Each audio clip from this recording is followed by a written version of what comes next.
Doctors told my parents that I probably would never be able to write my name. When I first went back to school, they didn't know what to do with me. I didn't know how to interact with the other kids at school because it seemed different. I was very scared. I was like a bird let out of a cage when I went to college. Don't give up just because the world says you can't. And there's nothing that's going to limit you in this world. The Texas Council for Developmental Disabilities presents The Next Step. Failure is not an option. The first speaker is Trinell Walker, a counseling major at the University of North Texas. Trinell has quadriplegia as the result of a football injury. Well, when I suffered my injury, it was difficult because I was young. I was 14 years old, and I had a lot of people, who looked up to me. And when it happened, I didn't understand what had happened, But when my mom had told me, when I looked up at her when I was in the emergency room, and I asked her, was I paralyzed? And she nodded her head yes. It kind of made me feel what's going to happen. Because I really couldn't, fathom at that time, the severity of my injury. Now speaking is Susan Rogers, the mother of Kenny Rogers, a video production graduate from the Art Institute of Dallas. Kenny's disability is Asperger's syndrome. One piece that we hadn't really dealt with was in every diagnosis that they had given him, every testing situation, they had always alluded to autistic type tendencies, but nobody had ever addressed it. And so we decided that that's what we were going to target. And at that point, we had Kenny retested for autism. We were lucky that year Asperger's was part of the diagnostic tools that they had, and Kenny fit that just perfectly. Speaking now is Hilda Nino, a sophomore at the University of Texas at Brownsville. Hilda is a student with visual impairment. Well, basically, when my parents found out that I was visually impaired, they at first didn't know what to do with me and how to treat me. But then my mother later realized that she was going to treat me the same as my brothers. I did basically everything my brothers did. The following speaker is Bobby Gruner from College Station, Texas. Bobby is a graduate of Texas A&M University with dyslexia. I can walk into a room and no one could know that I was dyslexic, except for myself, and it's easy to hide. The next speaker is Sarah Whitlock of Houston, Texas. Sarah attends the University of Houston at Clear Lake and is a clinical psychology major. Her disability is cerebral palsy.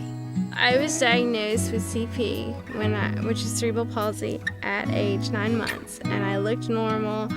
I just didn't hit the developmental milestones. And when I received that diagnosis, the doctors told my parents that I probably would never be able to write my name. Early school experiences. When I first went back to school, they didn't know what to do with me. They tried to put me in a class with those students that needed things to be slowed down in order for them to understand. Because they automatically assume that since I had a physical disability, I had a mental disability.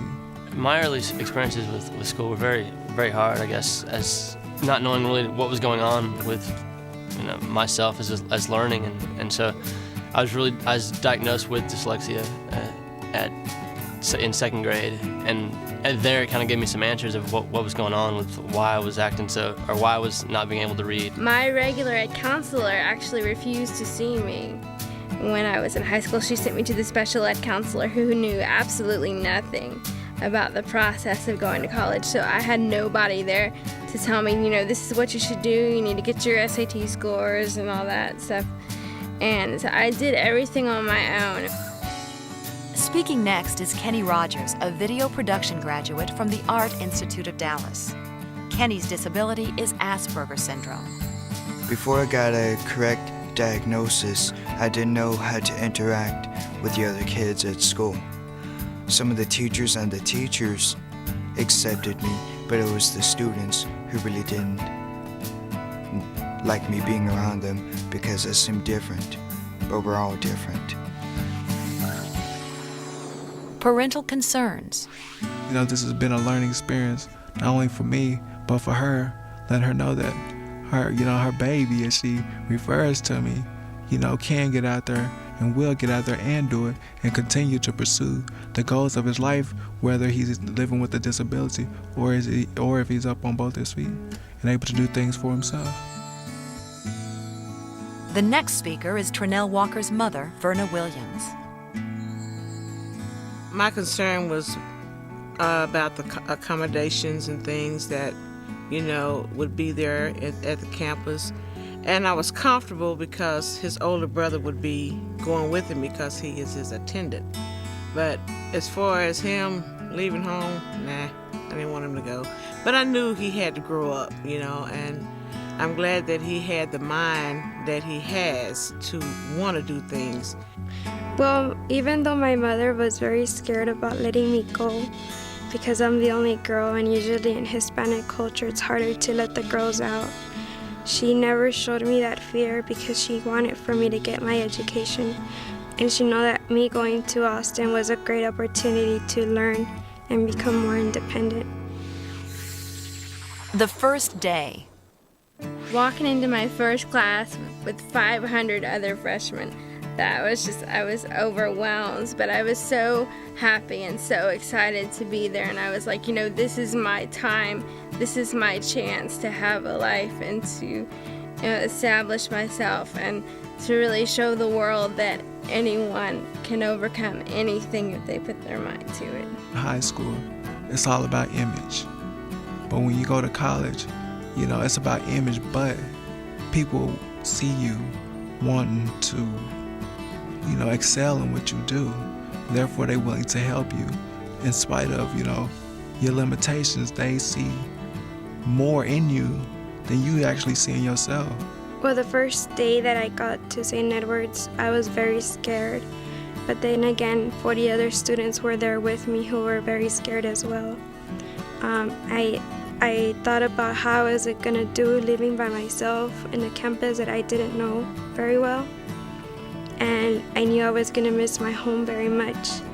So it was a little bit hard adapting to my new surroundings. I had never been away from home for over than 2 months.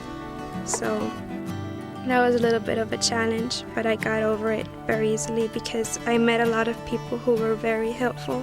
There were many things that they were expecting from me, but I got encouragement from every one of the teachers, and they let me do the work, which allowed me to develop the confidence to know that I could do it.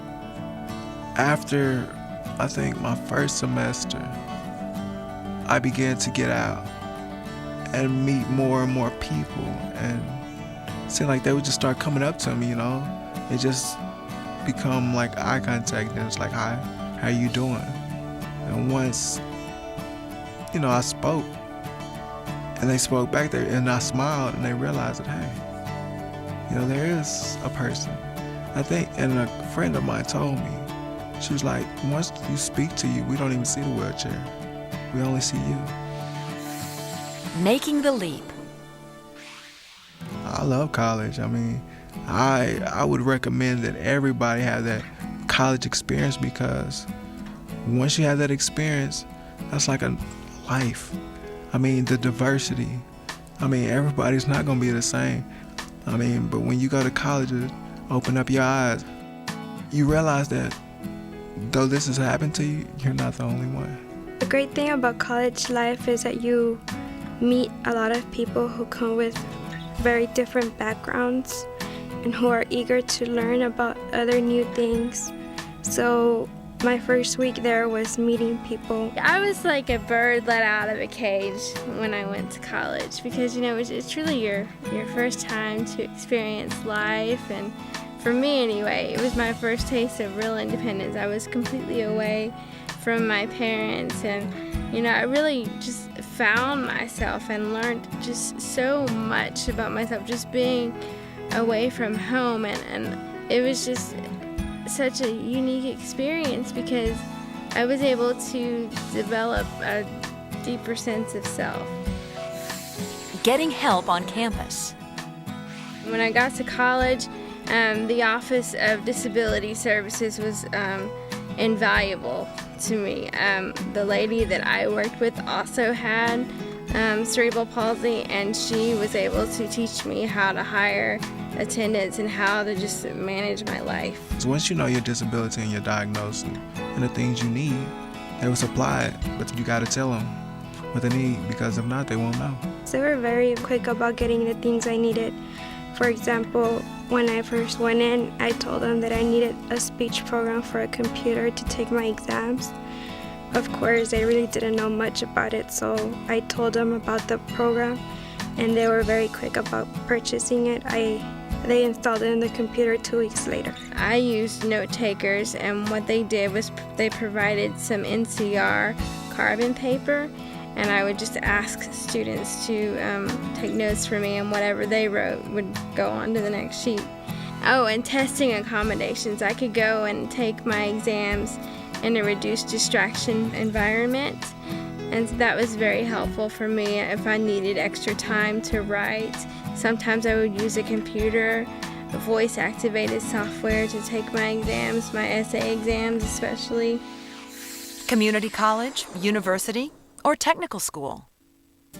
Going to school for a year at a large, very large university with 44,000 students, I mean, it's quite overbearing and going in, and it was kind of tough to adapt. And then coming back to a community college made me have to see I think the biggest comparison with the two is that it's a smaller university. It's the same thing.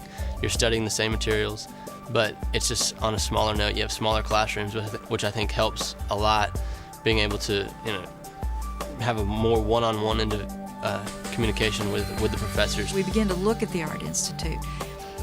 And to tell you the truth, I was comfortable in that because he says it was a good environment. It was smaller. It was about like half the size of TCU, that sort of thing.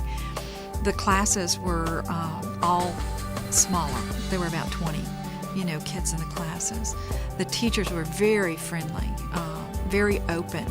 It would be 2 years, but I would have an associate in applied science for video production, and I would have experience to work. And that's pretty much one of the big reasons why I decided AID. Be your own advocate. At first, I was a little shy and hesitant about speaking up into what things my teachers could do to accommodate me. And I wouldn't really speak up when they had overhead transparencies. I wouldn't ask for them to be accessible so that I could read them, so I would just go by ear. Whatever I heard, I would take notes on. But then I saw that was affecting my grades and my GPA was dropping. So that's when I realized that I needed to speak up for myself, because if you don't speak up for yourself, nobody is going to help you. I just knew that, if I was going to get anything accomplished, I was the one who was going to have to do it. Nobody was going to sit there and do it for me. Yeah, being a self-advocate is very important, because if you don't speak, won't nobody speak for you. And plus, if you don't say nothing, they won't know. Because like my mom used to tell me, a closed mouth don't get fed. And literally, it don't get fed when you don't ask. As a parent of a child with a disability, a lot of times we hear no. No, they can't take that class. No, we can't provide that service. No, we've never done that before. No way, we've never had a kid like him here, like that. And too many times, as a parent, we just get used to hearing no, and we just sit back and take it. We don't understand how the systems work or how to navigate things. And I want to encourage parents to say why. I don't think I had any self-confidence initially going into it, because I was just afraid of what was going to happen to me. I didn't know how I was going to get out of bed in the morning, but everything worked out, and it's so worth it. It's so hard, but it's so worth it. Don't give up. Believe in yourself and don't give up just because the world says you can't go any further. High school's as far as you're gonna go, and just don't listen to that. Don't listen to outside world. If you feel that in your heart, and just go with your gut. Regardless of what your disability is, there is always a chance for you to be successful. That either in college or in a technical school, if you put a little bit of effort, even though you're scared and you feel that a lot of unknown things are out there, just as long as you have confidence in yourself, you'll be able to overcome any obstacle. If you believe, you shall receive. But not only that, if you believe, you shall achieve. And the only thing you have to do, if you have a belief or a dream, just do it.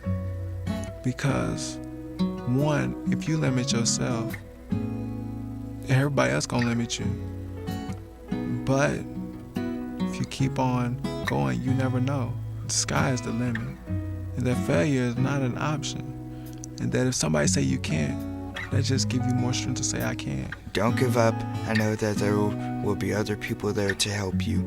As long as I have a good attitude, a strong attitude, I'm gonna make it. As long as you have that, then there's nothing that's gonna limit you in this world. Bobby Gruner graduated from Texas A&M with a Bachelor of Arts in Communication and a minor in business. He's currently pursuing a career in commercial real estate in Dallas. Hilda Nino has completed her associate degree in social work. She continues her participation in the support group she started for parents of children with visual impairments and mentors students with visual impairments in learning to use computers. Hilda is also a camp facilitator for the Youth Camp for the Blind during the summer. Trinell Walker continues his studies at the University of North Texas and stays busy as a guest speaker at different conventions. After graduation, Trinell hopes to land a job at Scottish Rite Hospital as a counselor. Sarah Whitlock is currently pursuing a Master of Arts in Clinical Psychology at the University of Houston Clear Lake. She also has an internship at the Shriners Burn Hospital in Galveston, Texas. After receiving her master's degree, Sarah plans to get a doctorate in counseling. Kenny Rogers is a national keynote speaker on children's mental health, freelances in video production, and has moved into his own apartment. He's writing the training manual for Dallas Community TV's new digital editing system and working on a documentary to be used as a tool in teacher in-service training around the U.S. Kenny also worked as a crew member on the production of this video.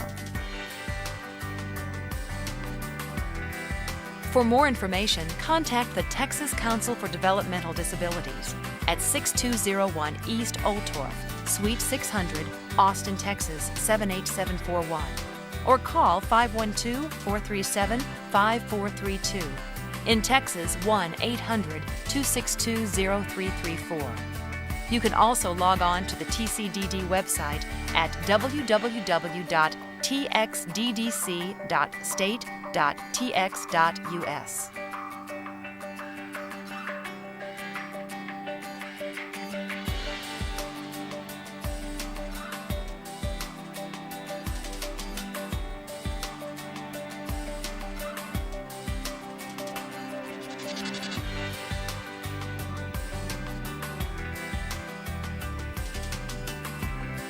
Special thanks to the students, families, and schools who participated in the production of this video.